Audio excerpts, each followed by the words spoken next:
You're now listening to the Boys in the Booth podcast with your hosts, Harper Cody, Chad Melbourne, and Casey Abrams. New episodes every Monday on Spotify and Apple Podcasts.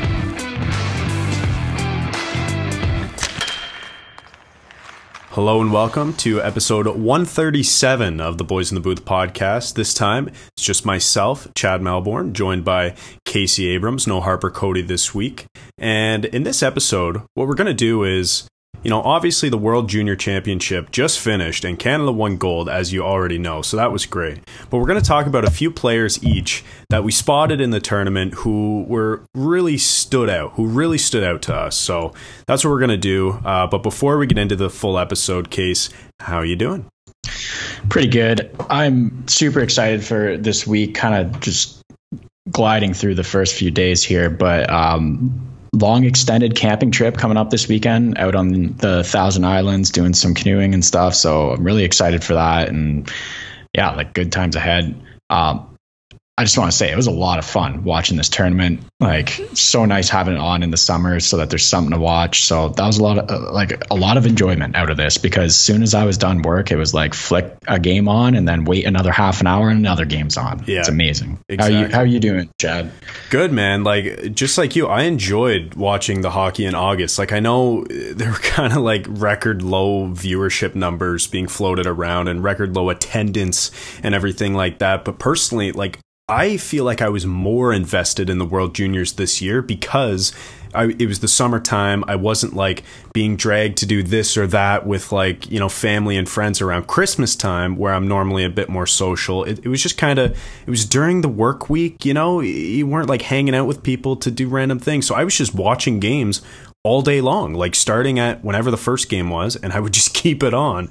And by the way, you gotta remind me to cancel the TSN subscription there until we got to get it back in December when it comes on again. But yeah, World Juniors is awesome. I'm so happy they finished the tournament on time and actually had time to finish the one that was postponed, and then they're going back in December to start on time again on the 26th. So that's great.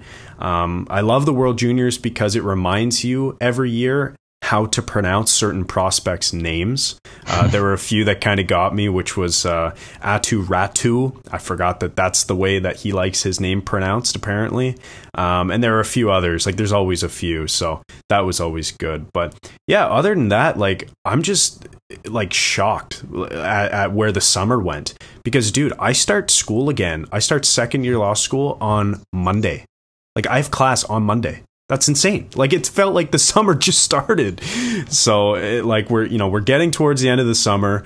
NHL isn't going to be back for a while. So thank God we had this World Junior Championship to talk about. And that's what we're going to do this episode. So here we go. We're talking about standouts. I saw an article in The Athletic by Corey Pronman where he outlined a few standouts for himself and a few disappointing players as well. We're going to focus on the positives here and talk about the players who really stood out to us throughout the entire tournament, no matter what team they were on. So Case, we'll start with you. Who's a player that really stood out to you at this tournament? Huge shout out to SeatGeek for sponsoring the podcast. SeatGeek is a ticket app that takes all the confusion out of buying tickets. SeatGeek makes it extremely simple to buy tickets to all of your favorite sporting events, including Jays and Leafs games, and you can always find a great deal. On SeatGeek, all tickets are scored on a scale between 0 and 10, so you know if you're getting a good or a bad deal. Green is good and red is bad. Plus, Boys in the Booth listeners get $20 off their first ticket purchase on SeatGeek with the promo code Boys in the Booth in all caps. So click the link in the description to download the app, and remember to get your discounted tickets using the code Boys in the Booth in all caps. Get great seats for a fraction of the cost with SeatGeek. Summer is here, and you know what that means. Extreme sports like spikeball and road hockey have returned, and so is day drinking. The problem is we're not as young as we used to be, and these summer activities can be draining on our bodies. When you push your body hard or just feel run down, it's extremely important to stay hydrated. When you make hydration a priority, it helps you feel healthier on a day-to-day basis. Enter Liquid IV. Whether you're playing sports or nursing a hangover, Liquid IV has you covered. 1 stick of Liquid IV in 16 ounces of water hydrates faster and more efficiently than water alone. It contains 5 essential vitamins, B3, B5, B6, B12, and vitamin C, with 3 times the electrolytes of traditional sports drinks. It's made with premium ingredients, non-GMO, and free from gluten, dairy, and soy. The kicker? This stuff tastes good too, guys. Liquid IV has incredible hydration flavors like watermelon, strawberry, pina colada, and more, but my personal favorite is lemon lime. So, get 25% off when you go to liquidiv.com and use the code boys_in_the_booth in all caps at checkout. So that's 25% off anything when you order using the promo code boys_in_the_booth, all caps at liquidiv.com. Experience better hydration today at liquidiv.com. Shout out to Cocktail Bomb Shop for sponsoring the podcast. Cocktail Bomb Shop is a Canadian woman-owned small business, and all of their cocktail bombs are proudly handmade in Montreal. Well, what is it and how does it work? Step 1, you pick your favorite flavor of cocktail bomb and unwrap it. My favorite is definitely mojito. Step 2, drop your cocktail bomb into 8 ounces of sparkling water and watch it fizz for 5 minutes. Step 3, add a shot of your favorite alcohol, some ice, and enjoy. Fellas, gents, boyfriends of the world, these cocktail bombs make the perfect gift for your lady friend because not only are they tasty, but they're Instagrammable as well. Right now, if you go to cocktailbombshop.ca and use the code BITV15, you can get 15% off your entire order. That's cocktailbombshop.ca, use the code BITV15 at checkout for 15% off. So a guy in Canada that really stood out to me, and obviously this one goes without saying because he was a top 3 player on the team, but one that we didn't talk about before the tournament nearly enough, and a guy that really stood out to me is Logan Stankoven. I have to say Stankoven because that's how I read his name every time I see it, because that's a funny name, and all the guys call him Stank. It's great. Yeah. But like I said, it's no shock here. He's the CHL Player of the Year. Like, we have to expect he was going to be good going into this tournament. But every time he was on the ice, he was just an absolute handful to deal with. His line was like never hemmed into their zone like other lines were a couple times with Canada. And they're just creating opportunities left, right, and center. And really, I think a lot of them not being hemmed in and them always being on the offense was his faceoffs. The guy had, I didn't see the final number after the gold medal game, but it was around 70% in this tournament. And that is huge to get the puck back to these defensemen that on this team, they can just whip it around, and the breakouts are so easy for them. So getting possession in every zone and then having possession with this talented line was so important for Canada. And he just flies out there. Like, he is so fast and plays big to the point where I always forget that he's kind of undersized, and I'm just mesmerized in his work ethic. So I really loved watching him. He had 4 goals and 6 assists in the 7 games, and just dominated on the faceoff dot. So as a guy who played center always, I love to watch that. Yeah, like the faceoffs to me, like that's normally something where, you come into the NHL and that's something that players take a while to work on. Like, they're not very good at faceoffs when they enter the league. Maybe Stankoven is going to be leading the charge for new players coming into the league who have perfected faceoffs, because like that's unbelievable to be up around 70%, not only against lesser teams, but in the gold medal game as well. He had a really good night on the draw too. So that's just extremely impressive. And like, there was just so much to his game. Like, you mentioned how they were always in the offensive zone. That was key because they never had to play defense. And so many guys on Team Canada and like the better teams in the tournament, they don't really know how to play defense because they don't ever have to, because they're so good. They always have the puck and they always want to. But we saw, kind of early on in the tournament, the McTavish and Bedard line, that was supposed to be the big scoring line, but what happened is they kind of got hemmed in their own zone time after time, and they couldn't really generate anything offensively because they didn't have the puck. And then it was just such a breath of fresh air to see the Stankoven line come out and not only have the puck and be able to, do their assignments defensively if need be, but to also generate offense as well. So Stankoven is a great pick. He did really stand out. Yeah, and there's something to be said about, they kind of caught the eye of the defensive units of the other team, and that kind of like drew the attention away from the McTavish line and allowed McTavish to lead this tournament in points, because you had to still worry about this line instead. And Stankoven was, to me, the driver of this line. Although Kent Johnson caught a lot of the spotlight, I think Stankoven was just phenomenal in this tournament. And before we move on from him, with the center and the face-offs in this tournament, I don't know how to look at it. I don't know how to take it, because part of me says, like, oh, well, he can win the face-off. He can do that well in the dot without using his feet or his hands or anything like that. Yeah. And then the other side of me is saying, well, he's winning all these face-offs against guys who can't use their feet and hands. So I don't know which way to take it, but to me, it's a positive, because if he's winning draws that cleanly with his stick, well, you throw the other tools in there and look out. And you have to think, if you're Dallas, you're licking your chops at the thought of this guy playing with maybe Robertson in the future or something like that. And like, you got to be happy with that. Yeah, and on the face-off thing too, like, you can only do what you're allowed to do by the rules. Mm-hmm. Like, you can't ever fault a guy. So the World Junior rule is that you can only use your stick in the draw. You can't use your body like you do in the NHL, or your skates rather. And you can't fault a guy for, playing by the rules and being good that way. But I see where you're coming from, type thing. Yeah. Let's just hope he doesn't get bullied when he does come to the league. I just picture, like a Sidney Crosby or someone like that, who has the strength, has the stick skill, but also is like, gets so low on the draws and can pivot guys and uses his body position to move a guy out of the way and kick the puck. It's like, we'll see how that goes for him. Yeah, first game he plays Sid's gonna clean him up for eight in a row or something. Yeah. O'Reilly's like, yeah, let's see it, buddy. Yeah, no problem.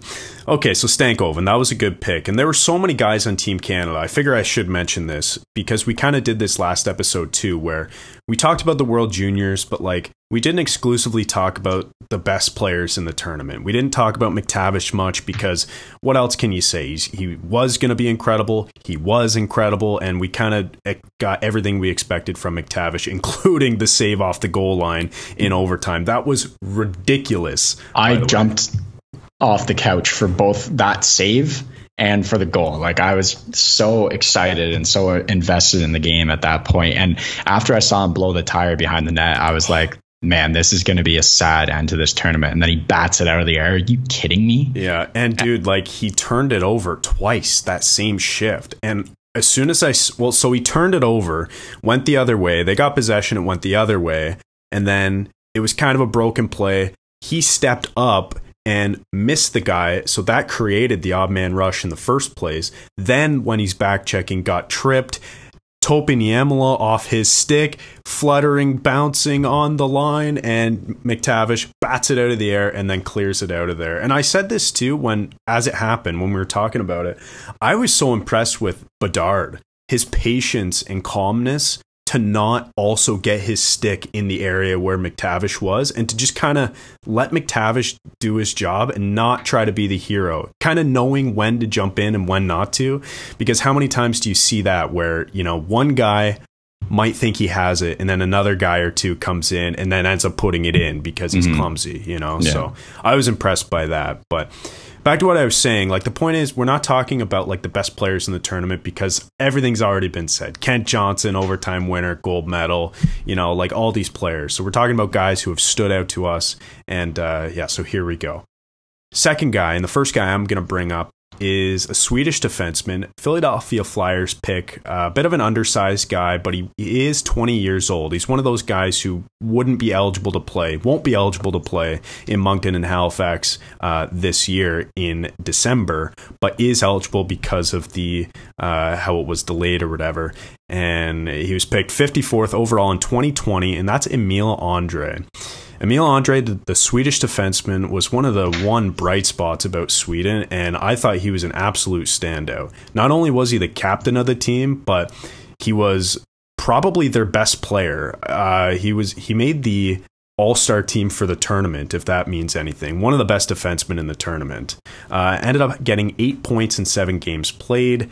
Great puck mover, great first pass, best skater on the team by most accounts, and kind of stepped up as an offensive and defensive go-to guy in place of some other players who we more so expected to fill that role. So what do you think of Emil Andre for Team Sweden?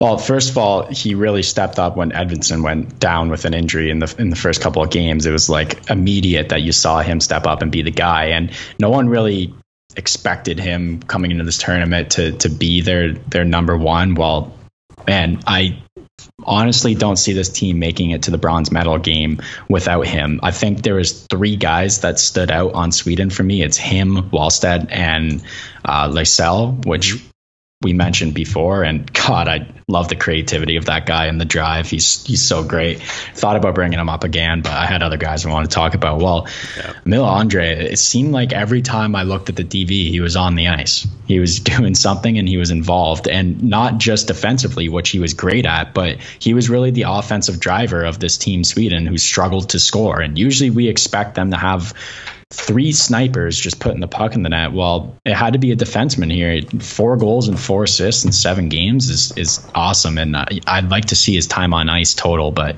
I've missed that stat somewhere. So yeah, he was so important to that team. Yeah, and I liked what you said. Like, you don't think they get to the bronze medal game without him, because that was a big story this year. Like, Sweden couldn't score. And like having him step up, that was incredible, especially because we expected guys like Edvinsson, who, he battled that bug. He battled the flu or whatever it was. Not injured. Yeah. I don't know why I said that. Right. Yeah. Well, originally, because it's not the NHL, you don't know the instant it happens, right? So they were even talking on the broadcast. Gord Miller was I think he said injury once, and then they found out the next day it was a bug. But anyways, you expected Edvinsson and also Wallander to kind of step up, the 2 Detroit picks there. And, they were both good, but even when Edvinsson was healthy, he didn't stand out to me as much as I thought he was going to. It was Andre. He was the guy. And the lack of scoring really stood out on this team. When you look at Wallstedt's numbers, you see a 940 and a 162 goals against average with 2 losses and 3 wins. Yeah. It's that to me screams a team that can't score. Yeah. And man, I'm so happy that Wallstedt was the go-to guy this year and that he played as well as he did. I just wish he was able to carry them to the gold medal game, because when I watch him play, there's nobody his age that moves as well as he does. And I said this to you, I think I posted on our story too. He just moves so well, and he's so fluid, and he's so technically sound, with his footwork. It's I love it. It's unbelievable to watch as a goalie. But Andre, back to Emil Andre. I looked up some of his stats, because really I hadn't heard about this guy. He was kind of an older, one of the older players, and you expect him to do well, right? But obviously, like we said, we didn't expect him to be so good. He played 31 games in the SHL last year. He had 7 assists, no goals, but that's saying something. The fact that at 19 years old, he made an SHL team. He also played 56 games in the Allsvenskan, which is the tier 2 league in Sweden. Still a really good league. And he had 39 points in 56 games there. So he's on the up and up. I don't know what his timeline looks like, but he sure as hell had a phenomenal tournament. And if you're a Flyers fan, I mean, at least this is something that you have to look forward to. This kid coming through and hopefully making the team within the next couple of years. Okay, Case, who's another player who really stood out to you at the tournament? Well, one that I think I have to bring up, I don't want to make this all about points, but I'm going to do it right here. And mostly because it's a guy that I'm surprised neither of us brought him up before the tournament, because we were pretty high on him in the pre-draft. And that's Joachim Kemmel, who this had to be a real FU tournament for Kemmel. After slipping out of the top 10, it was kind of a consensus that he was going to be in the top 10, kind of known as maybe the best goal scorer on this in that draft. Well, he slipped down to 17, and Nashville has to be happy with what they saw here, because I mean, like I said, we saw him as a sniper and a guy with a shoot first mentality. While he was putting the playmaking on display in this one, and 4 goals and 8 assists in 7 games for Finland. He was just absolutely instrumental for that team to make it to the gold medal. And honestly, I didn't really expect Finland to be there. And you have to expect the guy in second place in points to be pretty important in that. And it was a lot of fun to watch him play, because the creativity is there, and it's an exciting player to watch. Yeah, and we don't really know why he slipped out of the top 10 either. Like, it seemed like he was the consensus, like even top 5 for a long time. It just one of the best scorers. He's a good skater, and he's not severely undersized. So it doesn't. Yeah.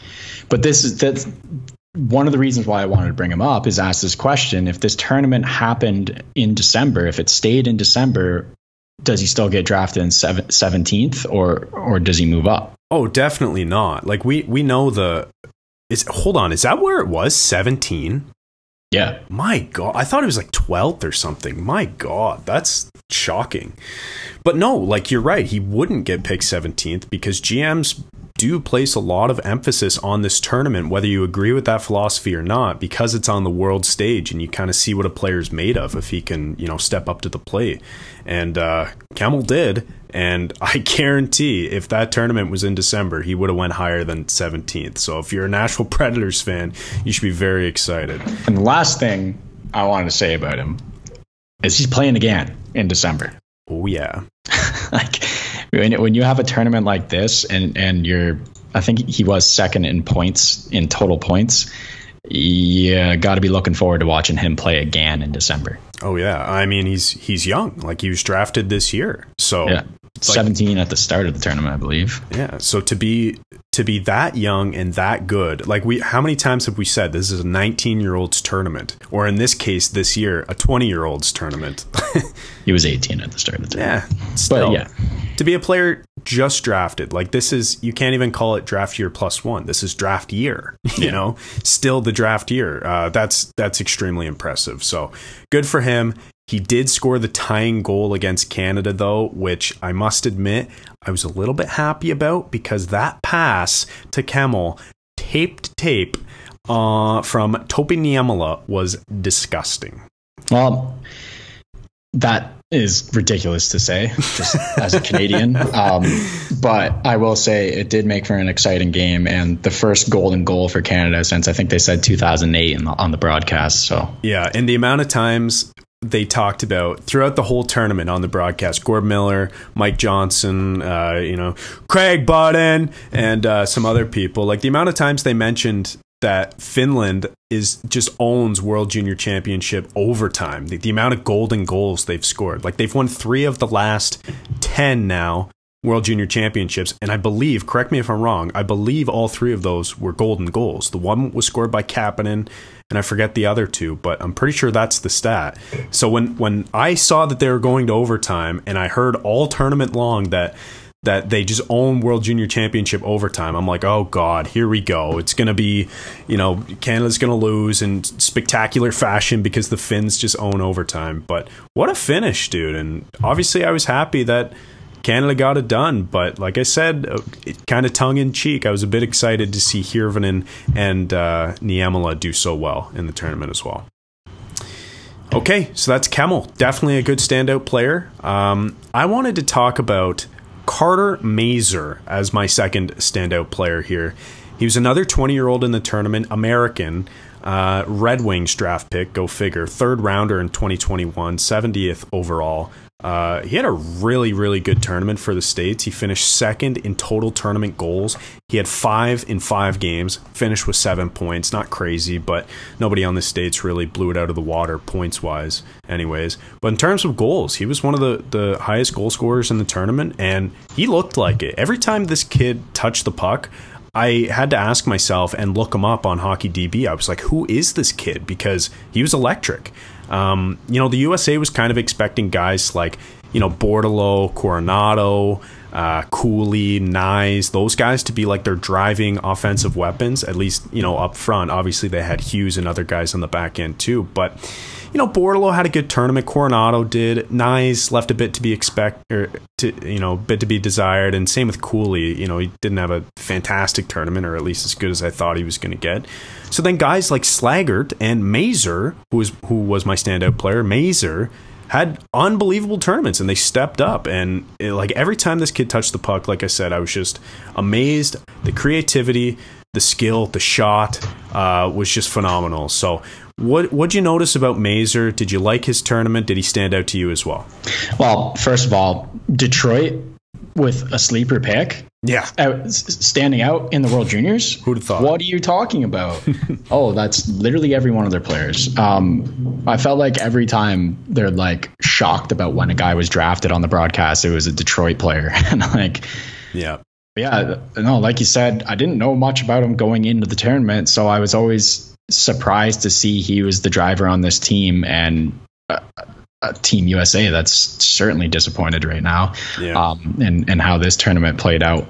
Well, he was almost a point per game in his first year in the NCAA last year, and I'll be watching him this year with University of Denver, so I'm excited to follow him now. Yeah, so you mentioned that 38 points in 41 games with University of Denver last year, playing with guys like Bobby Brink, Carter Savoy, and also just while I did a quick little research on him before this episode, didn't realize this, but he was also the captain of the Tri-City Storm in the USHL, which was a team that Nice played for 2 seasons ago. So they played together, and he was the captain. So I thought that was pretty cool. Not only is this kid gifted offensively, or at least it seems that way from the tournament, but he also has that kind of captain mentality, which is just another plus. Steve Yzerman, enough, okay? Please stop with these picks. Case, any other players stand out to you at the World Junior Championship? Yeah, the last one that I have that I want to talk about, not there's a few honorable mentions I'd love to shout out as always, but I said that I didn't want to make it all about points, so I'm going to talk about Ridley Gregg, who his engine was on full display in this tournament. This wasn't a shock. We knew about his engine. That was the talk at the draft about this guy. But man, he was the heartbeat of that team, of Team Canada, up until his injury. And you could tell that the coaching staff had no fear in playing this guy and his line against anyone on any team. And that, like I said, with the other line, really opened the door for the Bedard McTavish to kind of have an easier matchup, because you put Ridley's line out against the other team's top scoring line.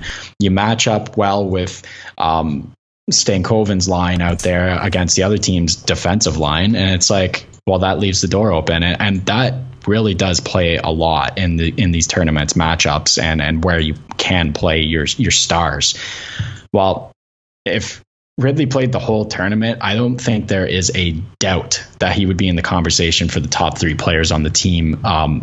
It was a lot of fun to watch him, and there was a lot of Sens prospects that were fun to watch. While he stood out the most to me, and he drives the net.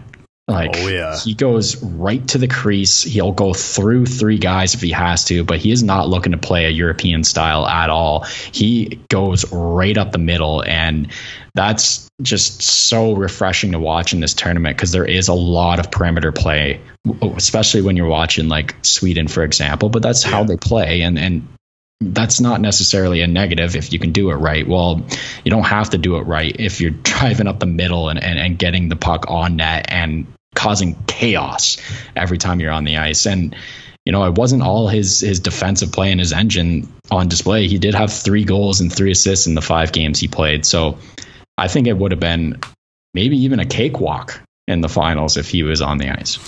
Yeah, I mean, like, there's a lot there. The first thing I wanted to touch on was the perimeter play, because I noticed that too. There was a lot of perimeter play from teams like Sweden and Finland. I guess that's just the product of having more ice when, in their regular leagues. And it's almost like a dance. Like, do you notice it's kind of like a dance with these Swedish and Finnish players? Like, they're outside, they come into the slot, into the house when they need to and when it's convenient to score, but then they bounce right back out. It is like an art form. It really is, and I love watching it there. And Fabian Lysell is a guy who did it really well. But going back to Ridley Greig, what we're talking about here, he looks like an Ottawa Senators player. Like, not talking about the Ottawa Senators of the past. I'm talking about this current team here. He looks like he'd fit right in playing with a guy like Brady Tkachuk, because they play a similar style, just balls to the wall the entire game, like not afraid to get in your face, not afraid to stir things up or drive the net or, put pucks on net and play that hard-nosed hockey. I love the way he plays, and engine is a good word for it, because he has an engine, and it never stopped that tournament until, unfortunately, he was forced to leave the game and didn't come back. But, you noticed how important he was to the team when he was forced to leave the game with injury, because that was, dramatic in shaking up the entire lineup. Like, Team Canada had to completely change their philosophy, because Ridley Greig became the go-to guy in any situation and the most trusted player on the ice, because you knew, unlike maybe some other younger, maybe more talented or skilled players, that Greig wasn't gonna try a spinorama pass or like do something crazy. Like, he was going to get the puck in and work hard, and that was his game. So Greig for sure stood out to me, and the Sens have a great player in him. That's for sure. I had one more guy who I wanted to bring up who really stood out this tournament to me. And if Harper was on the podcast right now, he would really probably appreciate me bringing this player up. Actually, he probably would have brought this player up already. So it has to be Yuri Coolidge. He was the Czechia forward, one of their best players, if not their best. I guess Jan Mysak, it's pretty hard to argue that he wasn't their best player. But he was another guy who was drafted this year, 28th overall, by Buffalo in the first round. So another young guy, he's just 18. He had 7 points in 7 games, and every time he was on the ice, I noticed that he was making something happen. Like, we talk about, maybe Sweden not being able to get to the bronze medal game without having a guy like Emil Andre or Jesper Wallstedt. Well, if the Czechs didn't have Yuri Coolidge, there's not a chance they're getting past USA, because Coolidge was the guy who was set up on the power play as their shooter. He was, the guy who was driving the offense, him and Mysak. Like, every time he was on the ice, I noticed him, which is, shocking and not. It's shocking because he's so young. He was drafted this year, and he wasn't a high pick. Like, he was, relatively speaking, he was a 28th overall pick. So you expect guys who are this young to kind of stand out if they're, a top 10 pick or a top 5 pick if they're playing type thing. But Coolidge wasn't. He was a late first rounder. There were some doubts about, his strength and size and everything, but man, he can shoot the puck and he can make great passes as well. That's not really his bag. I think he's more of a shooter, and the speed, the top end speed really stood out to me as well. So him standing out was, a bit shocking, like I said, because he was a bit younger, but also not that shocking because he played on Czechia, who didn't have a ton of weapons, him and Mysak. But I just thought every time he was on the ice, he was one of the best players. Yeah, what I'll say about Coolidge is, watching Czechia play, they played with size and speed and were, relatively speaking, obviously these are all talented hockey players, but relatively speaking to the rest of the tournament, seemed a bit sloppy. Like, there wasn't that top end skill level at all times. Well, there was when he was playing. When he was on the ice, it was expected that they're going to play with skill and they're going to move the puck well. And really, it was those two that you mentioned at the top of this part, him and Mysak. Like, those two stood out as talented, skillful players on this team. A team that looked good. I won't deny that. They were a good team. They played well together, but it's not the smooth hockey that you saw from obviously Canada, Sweden, Finland, USA, and Switzerland honestly plays that smooth hockey. It wasn't the chippiness like I saw in Czechia's games, but the game was certainly different with Coolidge on the ice. Yeah, 100%. And I just loved watching him. He made a difference, and I believe he got the empty netter as well against the States to eliminate them. So that's just unbelievable. I can't believe USA didn't even, get a medal or even play for a medal this year. I think it's going to be a different story come Christmas time when they've got all their weapons back. But that being said, Czechia will have some weapons back as well. They'll have Yuri Slavkowski, I would assume.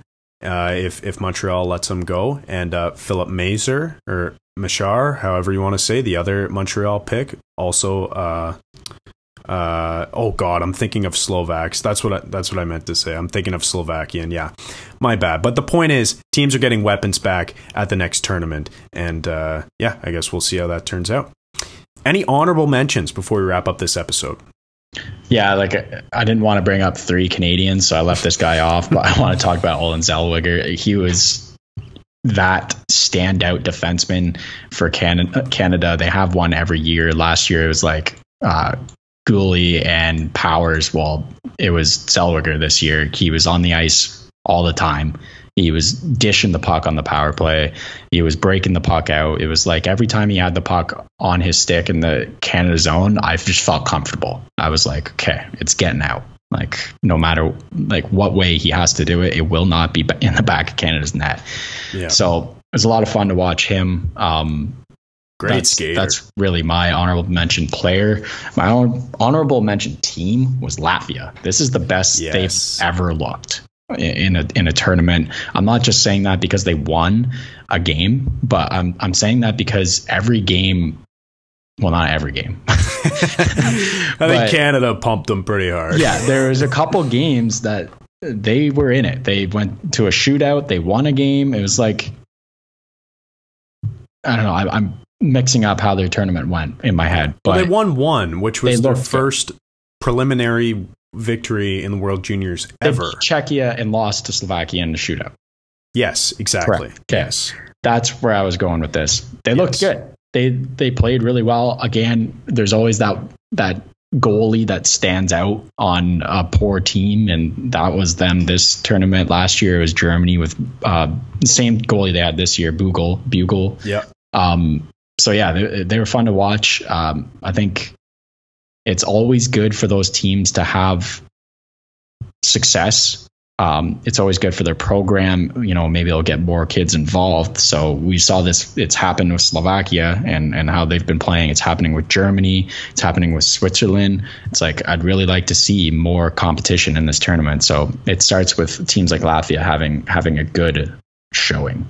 For sure. We talked about Sens prospects as well. A couple honorable mentions was the goalie Marilainen for Finland, who didn't play in the world in the gold medal game, but he was really good all tournament. And same with the other Finn, Hiervenin. Yeah, that's who I brought up as my player to watch. Yeah, for that exact reason. There you go. He was good. I had a few other honorable mentions too. We already talked about Fabian Lysell or Lysell, which makes sense because he's Swedish. Lysell, I heard that it being said that way a bunch of times. You don't call him William Nylander. You call him William Nylander. Fabian Lysell, not Lysell. So I guess maybe we should change there. Going back to learning how to pronounce all these names at this. What about Nyquist?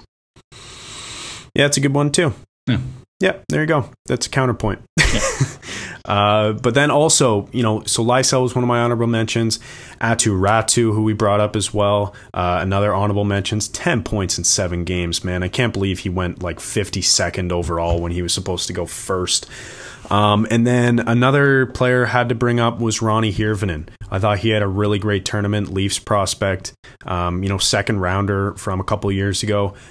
sort of gets underrated compared to Topi Niemela, who a lot of Leafs fans are really excited for and is arguably the Leafs, best prospect right now. But Hiervenin, man, being the captain of that team, he had a really great tournament offensively and defensively, and kind of just left it all out on the ice there. And I really hope that we see this guy in Toronto over the next couple of years, because I think there's a bit more to that player than I originally thought, and I'm just excited to see it. A couple guys too that I expected a bit more out of. Of course, I'm talking about the Leafs here, but was Matt Nyes. 3 points in 5 games is a bit disappointing for the big power forward. But then again, everybody on USA was a bit disappointing, including Logan Cooley, who is another guy I expected a bit more of. The fact that he went 3rd overall, you would expect he comes out and lights the lamp, but we didn't really see that. I mean, he had 6 points in 5 games. That's not, that's nothing to scoff at, but I just would have thought, going 3rd overall and being rumored that, he was in the conversation to go 1st overall, he might have had a better showing. So those are 2 US players who I really thought, I kind of expected more from. I'd expect him to have a big one in December. Exactly. I know that we wanted to stay away from the negatives. Yeah. Mostly because we don't want to rag on 18, 19-year-olds. Yeah. Well, I'm not going to rag on an 18 or 19-year-old. I'm going to rag on someone else.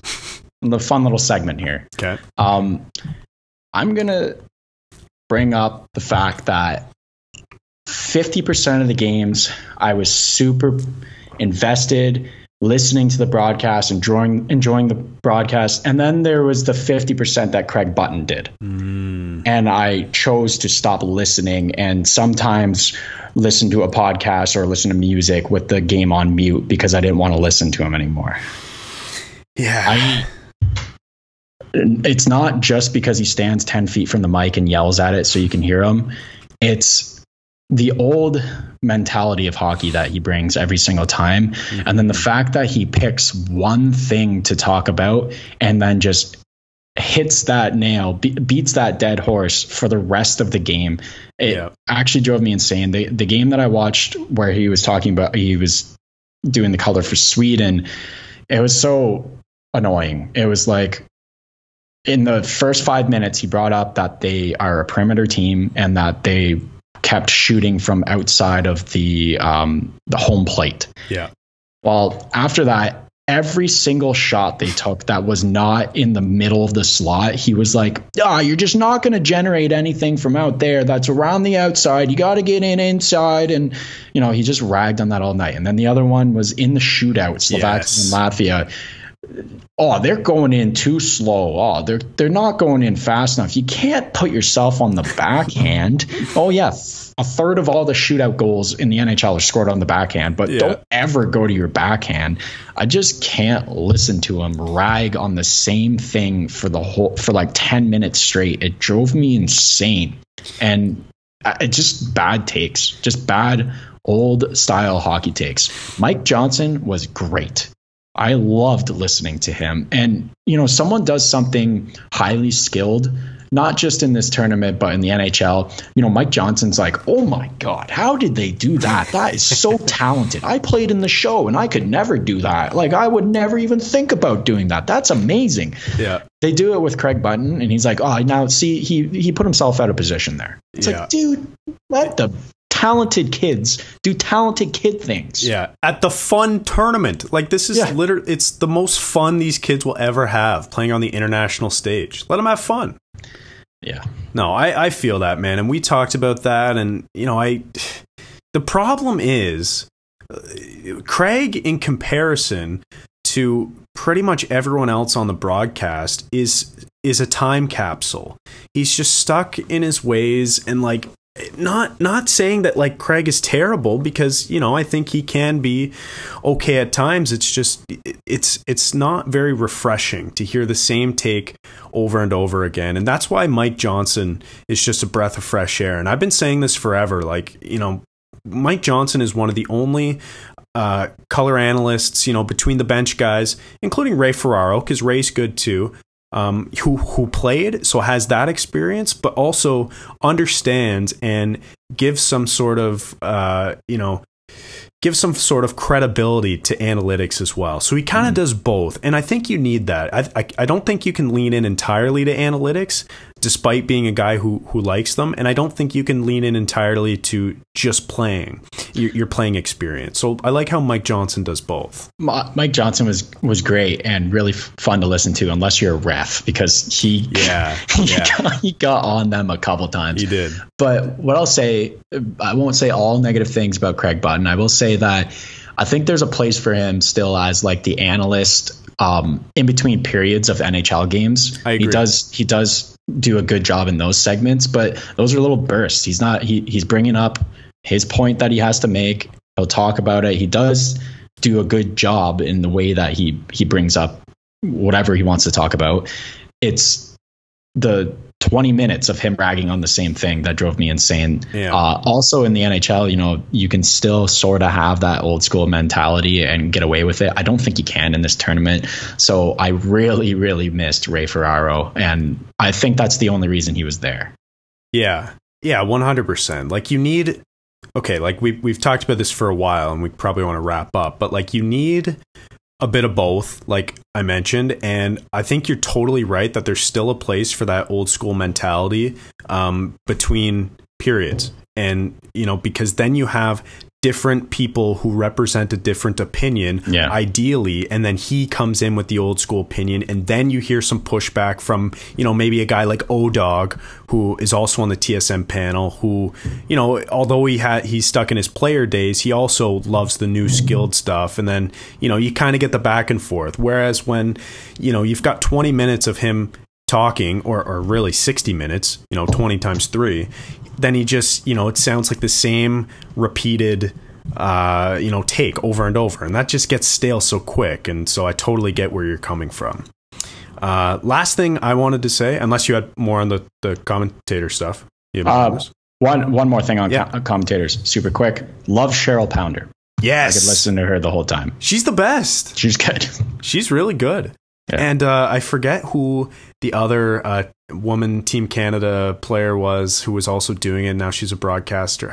I forget her name. This is the first time I've seen her though do this tournament, and she was really good too as a host, kind of like taking on the Duthie role. Her and Cheryl Pounder between periods. I thought they were both great. Okay, so last thing I wanted to say was just I had 3 players who I wish I saw more of in this tournament, and really it's only one, but there are kind of 3. 2 are Shane Wright and Yuri Slavkowski. I wish they played. I wish they just played in this tournament. I know they're getting ready for training camp, but I would have just liked to have seen, where it went for these players. So that would have been great. Slavkowski getting picked first overall, Shane Wright expected to go first overall, drops to 4th. I would have liked to see how they both perform in this tournament, but of course we'll never get to see that now because they probably won't play, right? Are they? No, I guess they can play. They can play this year, so maybe we will see it if the teams let them. Yeah. And the other guy I just wish I got to see more of was Sebastian Casa, the Detroit Red Wings pick, the goaltender, Team Canada's backup. We saw him play in I believe only one game, right? And he was okay. He had that one play where he had the diving poke check out to the blue line almost. So that's not really something to be remembered for in this tournament, especially when you were the only goalie in this tournament to get picked higher in the draft than Jesper Wallstedt. And the reason I say I wanted to see more of Sebastian Casa is because I looked at Wallstedt's game and thought there can't be a guy his age who's better. And I don't understand why he was the second pick or the second goalie to be picked in that draft. But again, I guess we'll see. But we won't really know until we see both guys duel head to head. So that was just a guy I wanted to see more of. Mm-hmm. Yeah. Casa, it seems like with Canada, they always have one goalie. They play both in the preliminary. They find the guy who's hot and they go with them. It doesn't really matter when they're drafted, where they're drafted, if they're drafted. It could be Devin Levi coming out of this CJ, but they find the guy that's hot and they go with it, and that was Grant or Garand or Garand, his dad. Yep, that's right. I think that made no sense to me 18 times. Yeah, he said, and that's it's a story they have to do, but it was Dylan Garand, but if you ask his dad, who it's his birthday today on the World Junior final game, he says it's Garen, but he said, or whatever. Anyway, that was the whole story, and it was annoying. But anyway, Case, anything else to add before we wrap up? Okay. No. Okie doke. Thank you, everybody, for listening to episode 137 of the Boys in the Booth podcast. We'll chat next week. Bye-bye. This has been another episode of Boys in the Booth with Harper Cody, Chad Melbourne, and Casey Abrams. New episodes every Monday on Spotify and Apple Podcasts. Connect with the Boys in the Booth on Instagram, Facebook, and YouTube at Boys in the Booth. Visit boysinthebooth.com for show details, and don't forget, you can become a patron of the podcast for just $1 a month at www.patreon.com/boysinthebooth.